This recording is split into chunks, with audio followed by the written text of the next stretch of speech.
I remember, I think after my second strikeout, just like being in the dugout, talking to one of the assistant coaches, being like, what's happening? Like almost on the verge. What if I told you that the man who seems to make the impossible look easy, a multiple Gold Glove winner and all-star, was once on the verge of tears in the dugout, convinced his career was over before it even began?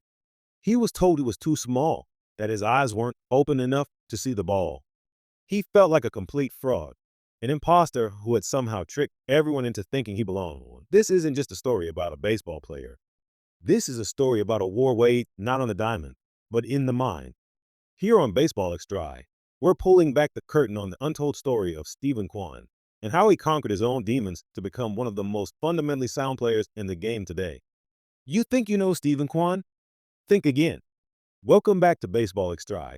Today, we're diving deep into the journey of a player who redefines what it means to be a baseball star in the modern era. Stephen Kwan. Born in Los Gatos, California, and raised in Fremont, Stephen's love affair with baseball started like so many others on a sun-drenched T-ball field. He remembers the simple rules of his first league, where if you were the last batter up, it was a guaranteed home run just to clear the bases and end the inning. It was pure, simple fun. That was the foundation. But even from a young age, things weren't always simple. Growing up, the baseball world looked a certain way, and Stephen didn't always see himself reflected in it. Think about the late 90s and early 2000s. It was the era of giants, of titans who launched baseballs into orbit. And for a young, undersized Asian American kid, finding a hero could be a challenge. But then, there was Ichiro Suzuki. Ichiro was different. He wasn't a power hitter. He was a master craftsman, a Mr. Fundamental who could dominate a game with a single, a stolen base, and unparalleled defense. For Stephen, this was a revelation. Ichiro was left-handed, an outfielder, just like him, but it was more than that. As Stephen puts it, Ichiro wasn't just a great player who happened to be Asian. He was cool. He commanded respect for his unique style of play. A young Stephen Kwan looked at Ichiro and saw a blueprint. He saw a path. He saw that you didn't have to be the biggest guy on the field to be the best. This early inspiration was crucial, as it armed him with a model for success when the outside world started telling him he didn't fit the mold. As Stephen progressed through travel ball, the innocent fun of the game started getting clouded by outside noise. The fun heckling from the stands often took on a sharper, more prejudiced edge. He heard it all. I thought there was a height requirement to play this sport. And the painfully unoriginal, racist taunts like "open your eyes" after a strikeout. For a kid, hearing these things over and over can be like acid, slowly eating away at your confidence. He was made fun of for being Asian growing up and felt he had to roll with it so as not to be seen as overly sensitive. He knew he was smaller than the other kids, many of whom were a few years older. He tried to rationalize it, but when you're consistently overlooked for showcase teams despite your performance, the doubts inevitably creep in. Maybe if I was a little taller, he'd think, maybe if I was a little stronger. This is a classic challenge in overcoming adversity, a theme we see time and time again in sports. How do you silence the external critics when their words echo your own internal fears? For Stephen, the answer was twofold. First, he focused on what he could control, his performance. He knew he had to play a different brand of baseball, a smarter, more precise game. Second, he found validation in seeing others like him succeed. He looked at Nick Madrigal, another player of similar stature from his area, who was getting national recognition and committing to a top-tier program at Oregon State. Seeing Madrigal thrive was proof. It was confirmation that skill, determination, and baseball IQ could triumph over brute force and outdated perceptions. It kept him grounded and focused on the path Ichiro had illuminated years before. After a successful high school career where he batted .462 as a senior, Stephen achieved his goal. He was headed to Oregon State, one of the premier college baseball programs in the country. This should have been a moment of triumph, the ultimate validation. Instead, it became the setting for his greatest struggle. He arrived as part of a top-5 recruiting class in the nation.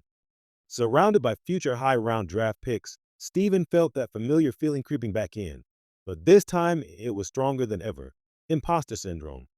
He'd look at his talented teammates and think, what am I doing here? I didn't even get drafted out of high school. They must have made a mistake.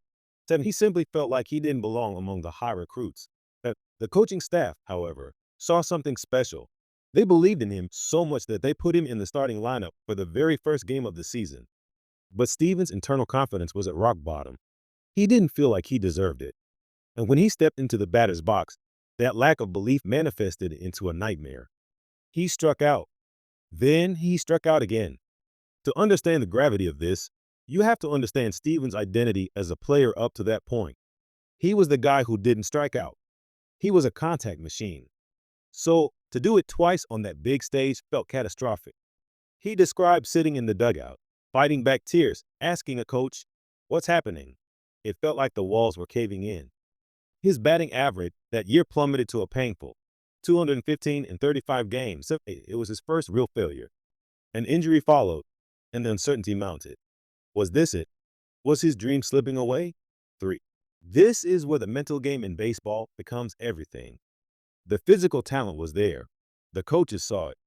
But the battle was being fought and lost between his ears. He knew he loved baseball and had no plan B, but he had no idea how to fix what was broken. He even had to visit a sports psychologist during this difficult period. 7. Acknowledging the problem was the first step. Stephen realized the feeling he had at the plate, heart pounding, rapid breathing, was something new and terrifying. He knew he had to slow the game down.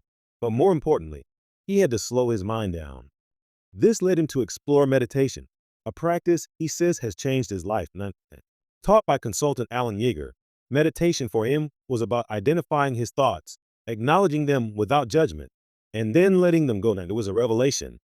He uses an analogy of a single cloud in a vast blue sky. You wouldn't call it a cloudy day because of one cloud. And the same applies to negative thoughts. He learned a crucial concept. You can't tell your brain not to do something. If you stand at the plate thinking, "Don't strike out," the only word your brain hears is "strike out." Instead, he learned to identify that negative thought as just that, a random thought, and move on. This is the essence of what he calls throwing it away. Alongside meditation, he began journaling.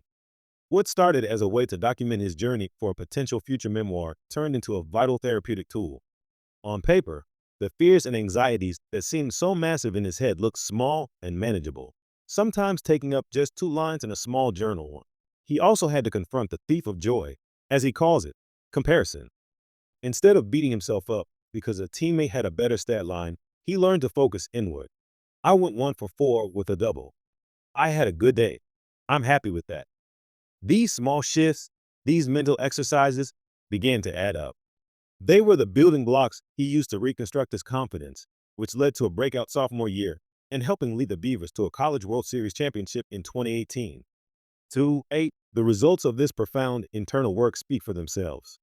From a struggling freshman hitting 215 to a 5th-round draft pick by Cleveland. From the minor league grind to a spectacular MLB debut in 2022. From a kid plagued by doubt to a multiple Gold Glove winning all-star outfielder standing next to giants of the game like Aaron Judge. When asked what his 10-year-old self would think of all this, he's convinced that kid wouldn't have believed it for a second.